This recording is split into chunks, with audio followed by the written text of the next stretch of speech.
U-GeekTV.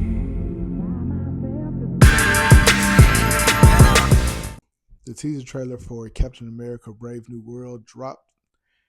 And honestly, I just got one thing to say. Marvel Studios and Disney, do not piss me off. Let's get into it.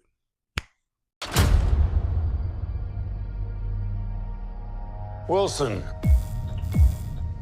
Thanks for coming in. Well, thank you for the invite, sir.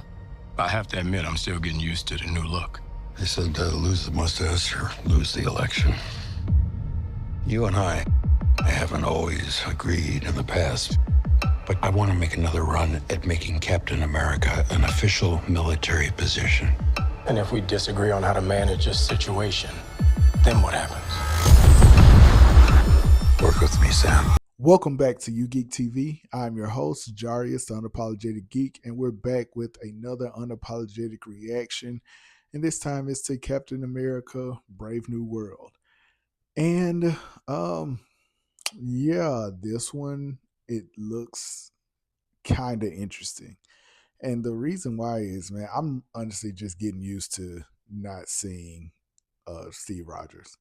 That's something that I know already. It's going to be a bit of a struggle for me because Chris Evans is such an integral part of the whole MCU, and he's such a great Captain America. And that's going to take some adjusting.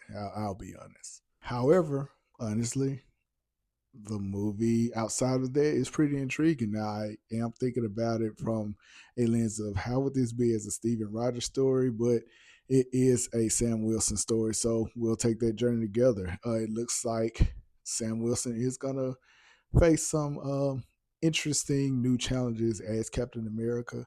It looks like Thunderbolt Ross, this time played by Harrison Ford, wants Captain America to fall in as an official title in the military, which that's intriguing because we know how Steven Rogers felt about that.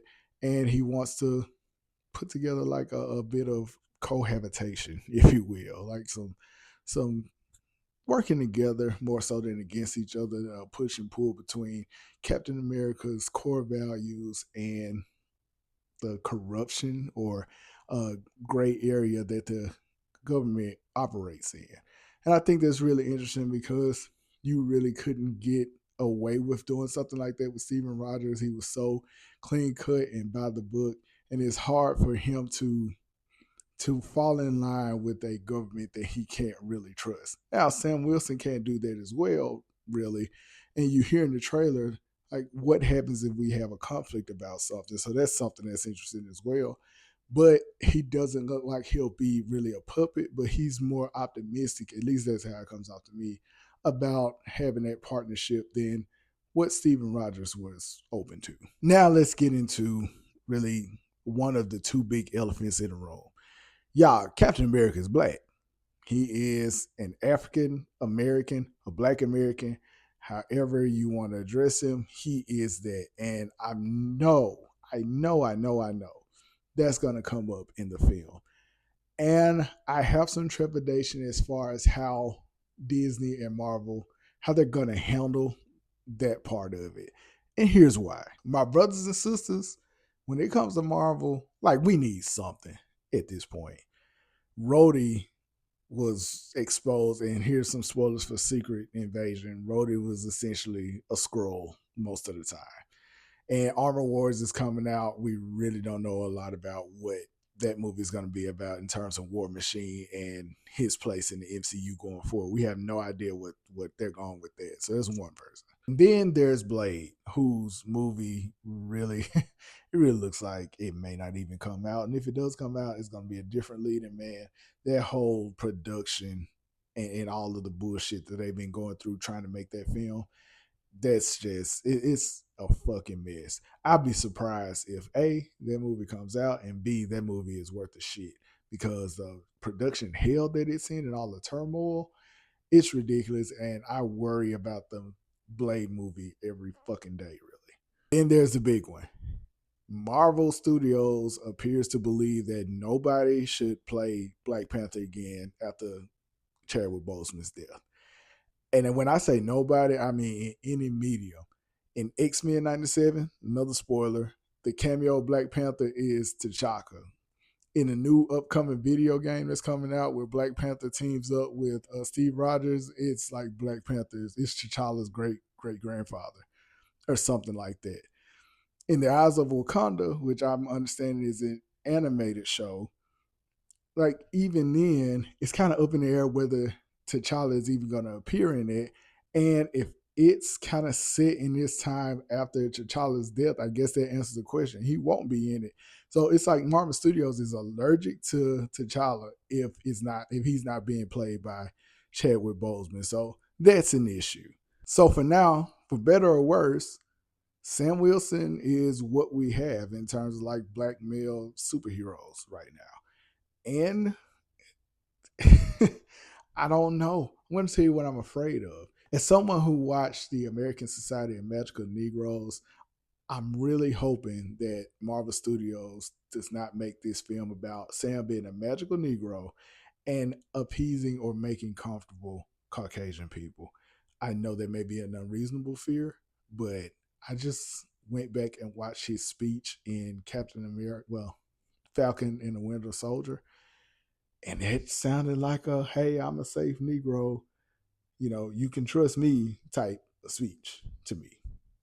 And I'm hoping we don't get a bunch of that. Like, I understand that the race is going to be a part of his story, but I hope it's not the story. And the trailer kind of makes it feel like it won't be, but I really hope it's not. And I hope we're not getting a bunch of grandstanding speeches about how oh, we just want y'all to love us and all that. No, I've shared my thoughts on that in the Magical Negro review, and I still feel the same way about this. Marvel don't piss me off and have this man up here trying to get Caucasian people to accept him and all that kind of shit. He should come in with the attitude of, hey, I'm fucking trying to save y'all. Racist or being a dumbass, whatever it is that you want to be, you can be that, but I'm going to do my job because my friend entrusted me with it. Fuck y'all. That's what I want. Will I get that? I don't know. The other big elephant in the room comes right at the end of the trailer. It's been confirmed. Honestly, I knew this before the trailer and I wish I didn't, but it's been confirmed. Clearly, Thunderbolt Ross, and if it's somebody else, that'll be crazy, but Thunderbolt Ross is going to turn into Red Hulk in this movie. And he may serve as one of the antagonists, if not the primary antagonist. We'll see how that goes. Because you never really know, especially with Red Hulk's comic book history, what's going to actually happen. But there it is. And now I'm going to share with you how I was spoiled on this months ago. So I took my ass to McDonald's because I wanted to really get a meal and get something for my family. I didn't feel like, grilling, and my wife didn't feel like cooking. Like, we were having a chill day. Went and got some McDonald's. I went inside, ordered my food, and as I'm waiting, I see the little toy area. And I see that they have plushies for Captain America Brave New World. And lo and behold, plain as day, crystal clear, is a plushie for goddamn Red Hulk. I couldn't believe it. I was so pissed off. Like, I reached out to some friends, but I couldn't spoil it for them. So I had to suffer alone up until this trailer. And now people know why I was pissed off so many months ago when I saw this shit. Like, why did I need to know that? Why was that even something for the merchandising? It's ridiculous. But anyways, as far as a Red Hulk, and I know they're going to make a Thunderbolts movie. I think it's mostly been made. I believe David Harbour's part in the Thunderbolts movie is done. And Harrison Ford is going to be in that film also. We have to assume Red Hulk is going to be in there. I don't understand really what the purpose is of having a Red Hulk. When Green Hulk, his primary antagonist, is virtually useless now. Like, he's not Savage Hulk. He's goofy ass Hulk. And God bless Mark Ruffalo for having to put up with that. But Red Hulk needs Savage Hulk to fight him. Because Red Hulk, he on that bullshit. And you need somebody who's equally on that bullshit to fight Red Hulk. And we don't have that right now. Like, we got this dork of a Hulk running around here that the Russos, as much as I love them, they butchered the character. I don't understand the purpose. it's not something I'm really interested in as far as seeing those two together. Maybe I'll change my mind, or maybe some things will change. I'm pretty sure Red Hulk is going to be awesome, but him not having a Savage Green Hulk to fight against, what's the damn point? What's the point? But I guess we'll all see February 14th, 2025, which that seemed like it was so long ago, way back when, but we're halfway through 2024, so it'll be here in no time. It'll be here tomorrow, the way time is rolling on, honestly. Last thing though that I noticed, we're finally accepting the Eternals as a movie that happened, because it looks like the body of Tiamat that Sam is fighting around against those fighter jets. Okay, we have some progression or whatever. Like, we should have been talked about that in another movie, but here it is, Brave New World. It looks like we're gonna be getting into some of the stuff that happened at the end of Eternals, and we can go forward. So, Captain America: Brave New World trailer. Have you seen it? What did you think about it? Let me know in the comments. Continue to like, continue to share, continue to subscribe. Thank you for all that you've done. I truly appreciate it. And until next time, I'm Jarius, the Unapologetic Geek, and I am out.